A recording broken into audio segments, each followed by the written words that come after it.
Light and darkness has been a central theme in the Kingdom Hearts series, and has been explored over 7 games now. While I feel that its story has become bloated with unnecessary drivel, each game still retains remnants of what came before, a strong, simple take on the classic battle between light and dark that takes place in all of us. And nowhere in the series does this theme ring most true than where it all began, the first Kingdom Hearts.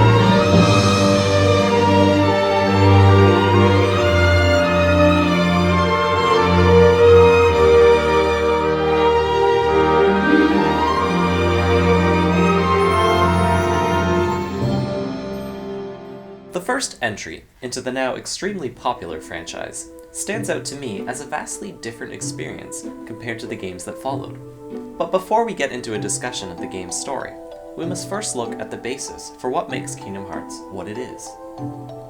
Disney is known for its fairy tales, larger-than-life characters, and bright, colorful worlds.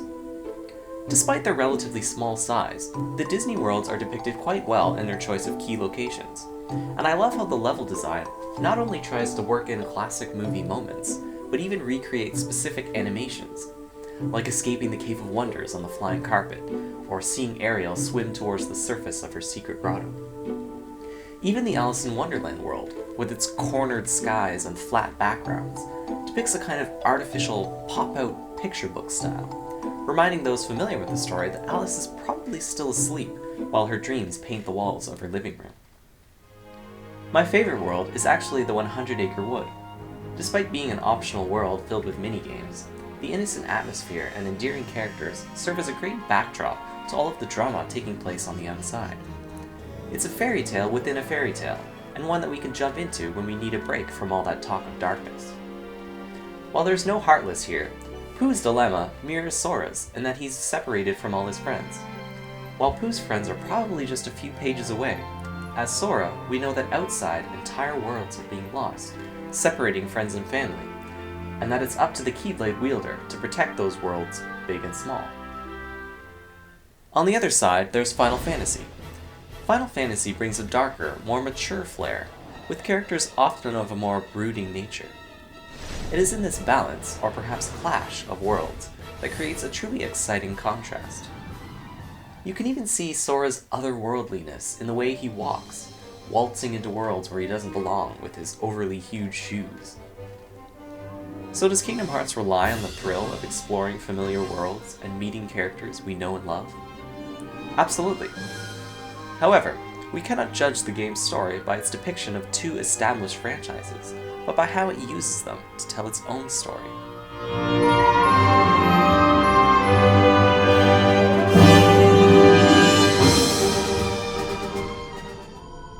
Let's take a look at the opening tutorial level, Sora's Dive to the Heart. This sequence is designed as a means of getting the player used to the controls and takes place within a dream. The dark, spatial atmosphere, climbing up pillars of stained glass depicting princesses intertwined in the tale to come, and the mysterious voice that guides you, all make for a great suspenseful opening. It shows that the game isn't all about Disney nostalgia land. Something larger is at work here. The music begins softly and builds as you progress. You don't simply decide to play as a magic user or a fighter. You select attributes based on what you value most, a desire for power, the desire to protect your friends. The entire sequence is really a representation of the game as a whole, a synecdoche, a kind of microcosm of the entire game. You move from one level to the next, learning more about yourself, until you ultimately are forced to fight your own shadow.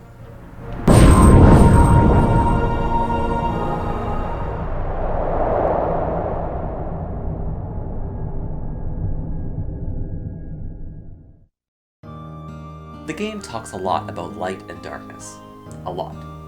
But these broad universal notions are fitting for a game spanning multiple worlds.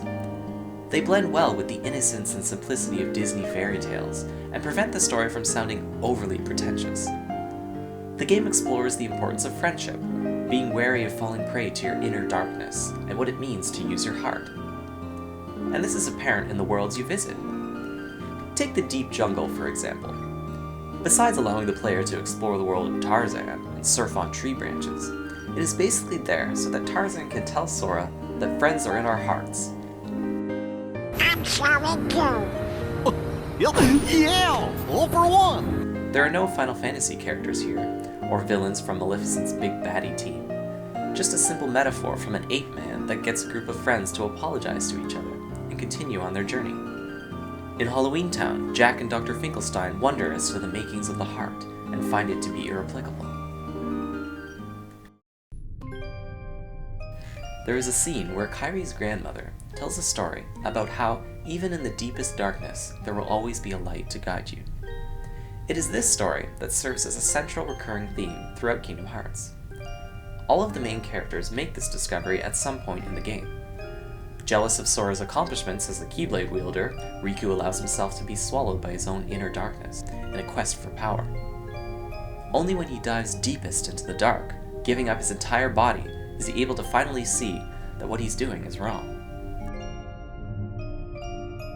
When Sora turns into a Heartless, Kairi's voice calls him out from the void.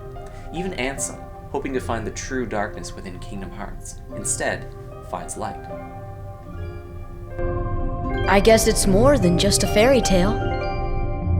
The game is about finding power in friendship. Sora, Donald, and Goofy are strongest when they fight together, and the gameplay reinforces this.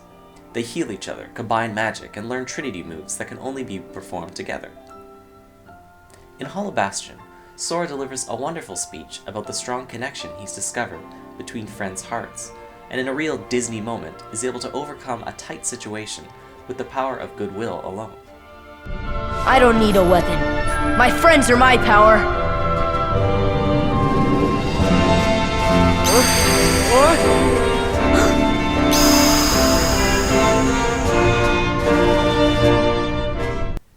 Not many games have main characters spouting their thoughts and what they've learned throughout their journey.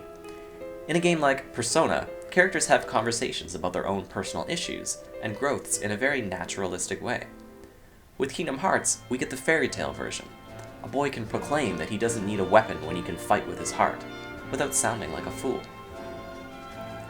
The first Kingdom Hearts has several mysteries embedded into its story, characters, and universe. King Mickey, Kairi's origins, Ansem's true motivations and identity, Sora's connection to Hollow Bastion, Kingdom Hearts, the Keyblade, the voice. But ultimately, the game thrives on simplicity. Future titles in the series become more about deciphering whose heartless belong to whom, instead of the simple tale of a boy searching for his friends. The greater mythos is there, but it's not intruding upon what really matters. Discovering that Ansem is really some guy named Xehanort's Heartless, born from Terra Xehanort, may thrill some, but I'll always prefer awkwardly delivered lines about the mysteries of the heart, because these ideas apply to all of us. It is this universality that makes Disney what it is. It's the meaning of Sora's world-hopping adventure. There are so many worlds, but they share the same sky.